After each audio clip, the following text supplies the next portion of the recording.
In this clip, Cenk Uygur and Anna Kasparian break down Kamala Harris's excuse for why her Joe Rogan interview never happened. It's Harris versus Rogan, and honestly, Cenk goes in. He calls out the political cowardice, the consultant-made excuses, and the total lack of authenticity that's haunting the Democratic Party. Let's get into it.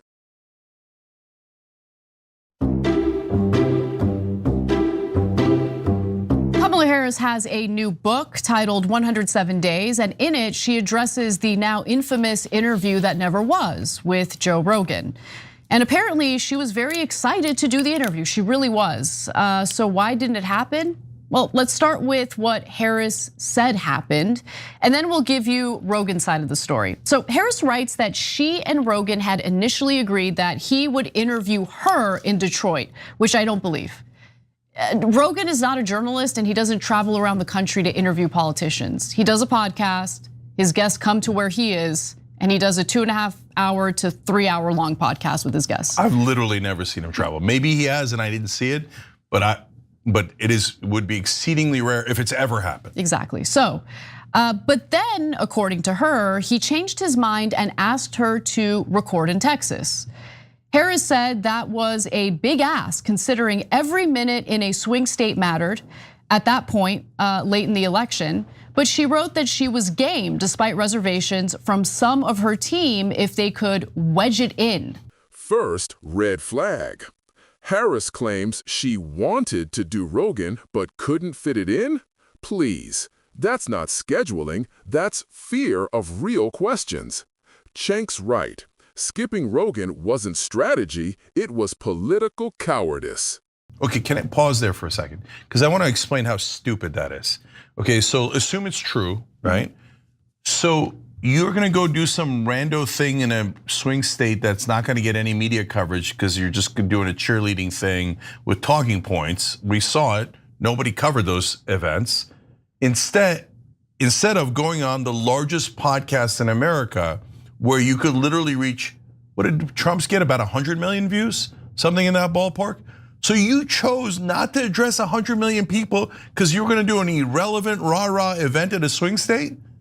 Do you know how politically negligent that is? No, I thought it was a great political calculation. So much so that she's still having to answer questions about it today. And her excuses actually make it worse. It makes it worse because the lie is so obvious. But anyway, let's But even if it isn't a lie, Anna, it's saying, I don't know anything about modern American politics. I don't realize that going on that podcast is way more valuable to a campaign than doing an insular campaign rally where a bunch of Democrats go, are we all gonna vote for each other? Yeah. That's totally irrelevant compared to that podcast. And to this date, she still doesn't realize it. So she also wrote, even though most of my team thought doing the interview at all was a gamble, and to be sure it was a gamble, and others bluntly argued it was a bad idea, I really wanted to do it. One podcast was not going to win or lose the election, but Rogan's audience was young and male. I wanted to reach those guys who might not otherwise hear from me. Okay, I'm gonna be honest, like I don't think it would have been a good idea for her to go on Rogan's podcast. Now, once it became a public issue, you really have no choice, like you gotta do it. But it should never have gotten to that point to begin with. And the reason why I say that is because while I don't believe this was always the case with Kamala Harris, I've seen her career earlier where she was totally fine. But at some point during the Biden administration, she forgot how to speak publicly. She forgot how to think for herself, how to make arguments for herself, how to explain what her actual sincere political positions happen to be. You cannot hide your ignorance or your incompetence or your failings in a 3 hour long conversation. Exactly. Rogan's long-form style exposes who you really are. Harris can't hide behind talking points for 3 hours. She's too scripted. Authenticity wins. Polish doesn't.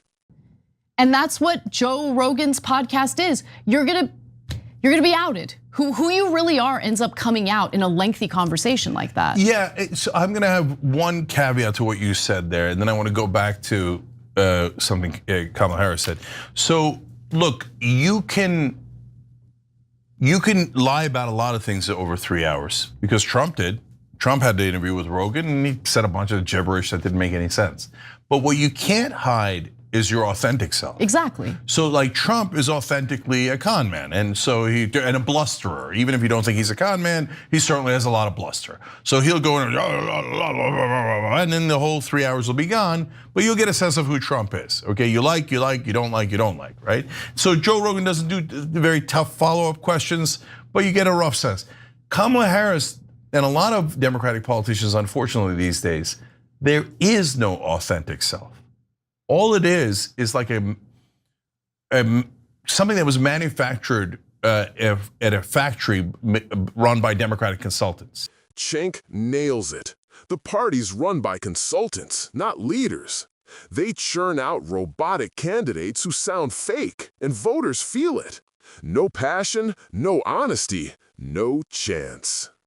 So the correct opinion to have here is you're in favor of the corporate CEOs, and then you're in this, and then they give them the talking points, and that's why they sound like robots. When they go on mainstream media, they know they only get like 5 minutes. How much they speak is about 3 minutes in a normal interview.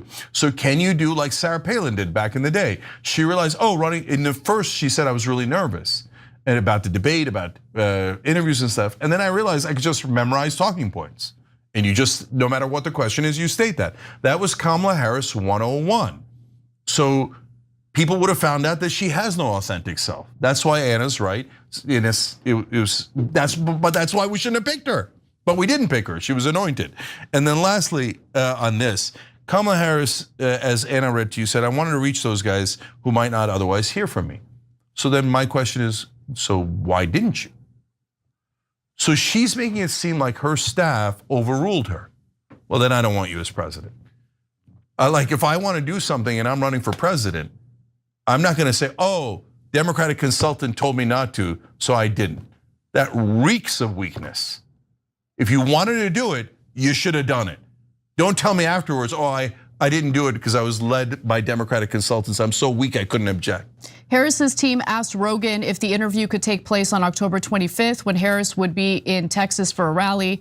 Rogan's team stated that was a personal day for Rogan and asked if the 26th was possible. Harris was unavailable that day and the interview never happened. Harris also stated that on Rogan's personal day, October 25th, he interviewed Donald Trump. So there's Harris's side of the story, and I don't believe her excuse at all. So what did Rogan have to say about this? Well, let's turn to him because he addressed the situation actually a few times now. And he says that here's what he said on February of this year. One of the things he said that weren't true was that we lied about the day that Trump was coming on. No, we just didn't tell you that Trump was coming on. He was already booked a long time ago.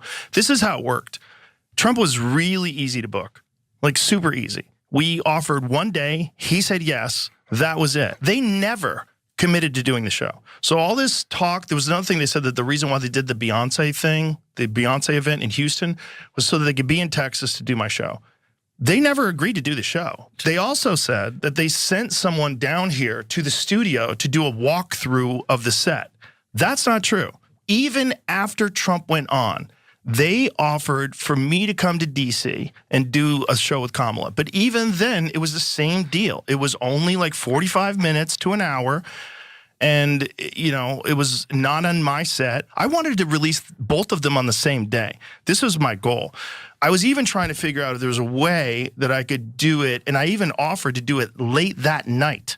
So the night that Trump came on, I'm like, what if we do her, like when she's done in Texas, if she came here? But no one ever committed to doing it. I believe him, I do. I believe him. I don't think that her argument really makes much sense. Rogan wasn't even finished with Harris yet. Here's more. They wanted a stenographer in the room. They wanted staff in the room. They wanted Trump was just in here by himself. Yeah. Just me, him, and Jamie. That's it. For 3 hours. Like they wanted to do everything. They wanted it very controlled. And they were really concerned that it wasn't going to be edited. Right there. That's why it never happened. They wanted to script and edit everything, while Rogan wanted a real conversation. You can't control authenticity, and that's why Harris's team backed off. So I don't think they ever really were sure they wanted to do it. Yeah. Even then, when they offered to do it in DC, my manager asked, is she committed to doing this? If I bring this to Joe, no, she hasn't committed to doing this. You talked to, what's that guy's name, Brett Breyer? Yeah. Where they cut that off after 20 minutes. When they did that, that's when I was like, look, it's got to be in the studio. It's got to be in the studio, and it's got to be real. It's got to be a real conversation. I had entertained a couple of times going to, but I'm just like, 45 minutes is just not enough. You know, you and I have been talking an hour and a half already. Yeah. Yeah, it's just like, it's not enough time. You need more time. You need more time to find out what makes someone tick. And that's probably what she was afraid of. Probably what they were afraid of. Maybe not her. I don't think they should have been. I think we would have had a good old time. No, you're a good guy. I think we would have had fun. All right, we've got 1:30. Go ahead, Cenk. Yeah, I believe him 100%. So one of the reasons I believe him is because he says honest things like, yeah, we didn't tell him about when we were gonna do the Trump interview. So like he's admitting that they were, they played that game with them. Whereas the Kamala Harris people never admit any fault. And yeah, that sounds like Democrats. Come to DC and then maybe we'll give you an interview. Okay, which leads me to my most important point.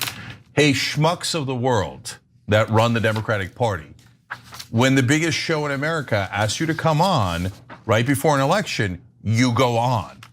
It's not complicated at all. At all. You don't go, oh, maybe 45 minutes, maybe you come here and then maybe I give you an interview, maybe I don't. No, you go, yes, of course I'd like to come on. Why?